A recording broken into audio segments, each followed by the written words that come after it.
Hey everybody, John here from No Joke NHL, here with our Stanley Cup final preview video. The series gets started Wednesday night in New Jersey with the Devils taking on the Los Angeles Kings, and I look for this to be a fairly interesting series. It should be pretty tight. However, I really don't necessarily seeing this drag out to 7 games. The only way I see it dragging out long is if New Jersey is going to win this series. I think if the Kings win it, I think it's going to be in the same fashion that they've done, pretty quickly in 4 or 5 games. And so that's what I'm going to do. When we get to the series plays, I'm going to be looking to back the Kings early at some decent prices, and then I'm going to take New Jersey on the back end to pick it up, near the end at some nice prices. And like I said, we'll talk about that when we get to that coming up. Real quickly, the playoff record. If you're tuning in to No Joke NHL for the first time, record is 30-40 for these playoffs at plus 24.85. That sounds like it's not impossible with a record 10 games under 500. But anybody that knows my style knows that when we go for the winners, we go for. I've been quoted on some tweets as going for the jugular and things like that, and that's really what what it's all about. Get ahead, get some units of the house money in your bankroll, and then take some shots at some nice prices. We've talked about betting the totals and staying with the safety of numbers, namely the 5. I'm going to do a whole video of this in the summertime, but when you play safe and play not to lose, oftentimes you're not in a good spot. So like I said, play the averages. Which is what I do. I basically look at my assumptions and look at the percentages, and if my percentages say that it's a decent shot and I'm getting 2 to 1, 2.5 to 1 on it, I'm going to take that coin flip every time. I'm not guaranteed that I'm going to get it, but oftentimes we've seen that you really don't even have to hit it every time. In a 7-game series, you could hit it maybe two or 3 times out of 6-7 games and still generate a profit for the series. So like I said, this system, or it's not even really a system, it's just a matter of mathematical probabilities, as with anything.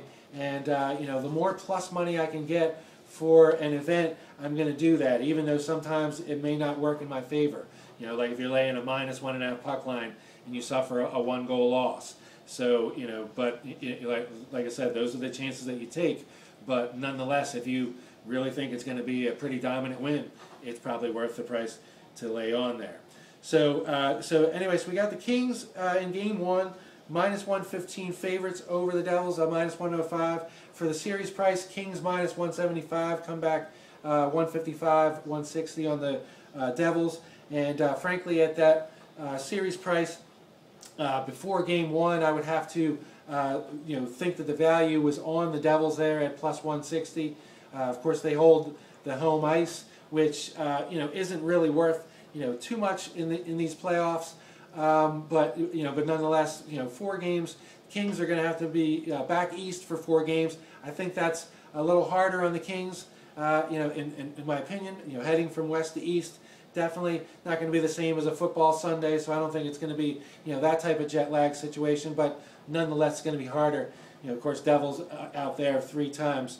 So, or 2 times out there, Kings out here 2 times, but for extended stays. And that's, of course, if it goes the distance. The Kings, to get here, take out the number 1, 2, and 3 seed in the West in that order. The Devils take out the 3, 5, and then the 1 to get here. So I do see this as a fairly even series. The Flyers, of course, take out the pre-playoff favorite Pittsburgh in the first round, and I think New Jersey got a little break there. But at times, I think the Kings got a little break. They got the Canucks without Sedin. Once Sedin came back and they made the change to Snyder, definitely tougher sailing for them. They were able to, move on from their dominating 3-0 series lead there. Frankly, in the Blues were outmatched offensively, and and goaltending-wise. They went through Brian Elliott, made him look kind of foolish, and then of course they ran into the white-hot Mike Smith. But of course, the Phoenix Coyotes just overwhelmed, of course, offensively, getting their first real test. So so I really don't see. I see the Kings as maybe being dominant here. I definitely like Quick over Brodeur. Brodeur is, he is 40 years old. He is having an exceptional playoff. He is being outplayed by Quick, but he certainly will not, roll over. But I do look for some goals to be scored in this series. This first game one lined at 4.5, and I'm going to be on the over 4.5 at -120. That's a really plus even, especially if you're using New Jersey's record to determine whether or not it's a plus even. The New Jersey is 13-5 when if lined at 4.5, looking at their body of work in the playoffs. Kings 6-8 to the over 4.5. So pretty tight there. Leading towards the over. So I think -120 is a very good price for over 4.5 here in this playoff. I may take a shot at over 5.5, waiting for that price to come out. Should be in the neighborhood of about +190, +200. Of course, I'm going to skip over the 5 because stopping at the 5 is if it goes to 5, I want to be over 4.5 because that means I won my bet. And if I think it's going to go over 5, I'm going to be over 5.5 and have the more plus money there because I believe that the 6 goals is going to be scored. Like I said, if I believe it's going to be 5, I don't want to be sitting on the 5. Let the books do that. That's their safe haven. It's really not a safe haven when you're paying the extra juice to sit there. So sorry to try, but I think you guys know my opinion about playing the total there. So let's look at some of the other props going here. Looking at the puck line here, we have pretty much we have the Kings at -1.5 +260. The New Jersey Devils -1.5 +315. I'm going to watch in game one before I start getting involved in this.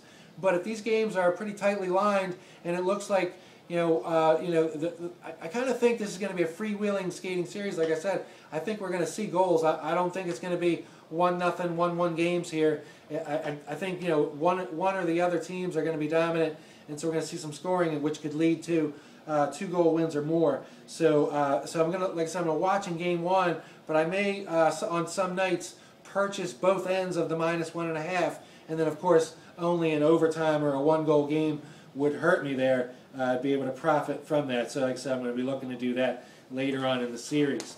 Looking at series, like I said, the series play, if I had to play before the series, take the Devils +160. If I'm looking, I'm going to make some prop plays on exact games, and what I'm going to do here is I'm actually going to back both teams, and I'm going to back them in the scenario that I believe would fit each team, based on what I've seen so far. And if any one of these scenarios comes in, we're going to generate at least some profit, if not a good profit. So the Kings to sweep in 4 is +925. For them to win in 5 games would be +475. That would be in New Jersey in Game 5. That would be +475. And like I said, I believe if the Kings are going to do this, they are going to do it in the same fashion that they've done. Marty Brodeur is going to be the least of the goalies they've faced. They've faced pretty much the league's elite in getting here. Brian Elliott and of course Mike Smith being red hot. People could argue the Devils faced Lundqvist, but nonetheless, I think Brodeur, as good as he is going to be, a notch below the goaltending that they've been seeing. So if the Kings are able to get to him early and often, then I see this being over in a hurry. If I see the Devils winning this series, I see this being a longer series. I see maybe a 1-1 swap out here, 1-1 swap out there, kind of a scenario where we had the thing. So I would look for the Devils to win in 6 games or in 7 games, and that would back up the series play again going there. So basically, I'm going to put 1 unit on each one of these. +925 for the Kings sweep, +475 for the Kings in 5, +675 for the Devils in 6, and +525 for the Devils in 7. And like I said, if any one of those scenarios comes in or that those come in, I'm going to generate a small profit, and I should be in a decent position to hedge one way or another. Should it look like the Devils are going to sweep or something like that, I should be able to jump in and hopefully hedge a little bit for that. So that'll wrap it up for the finals. Like I said, I'm going to be tweeting some facts and things like that as we go. I'll be posting daily plays. Be sure to tell all your friends, No Joke NHL, Twitter, YouTube. I want to appreciate all the kind words everybody's been saying, and things. Like I said, it really motivates me to keep going and doing this. Definitely going to be back next year. Going to be doing a different production. I won't be bending over and doing this on my iPhone. Just purchase some video equipment and things like that. Set up a little studio, and you know, let's rock and roll with this and make it legitimate. So let's drop the puck. Let's make some money.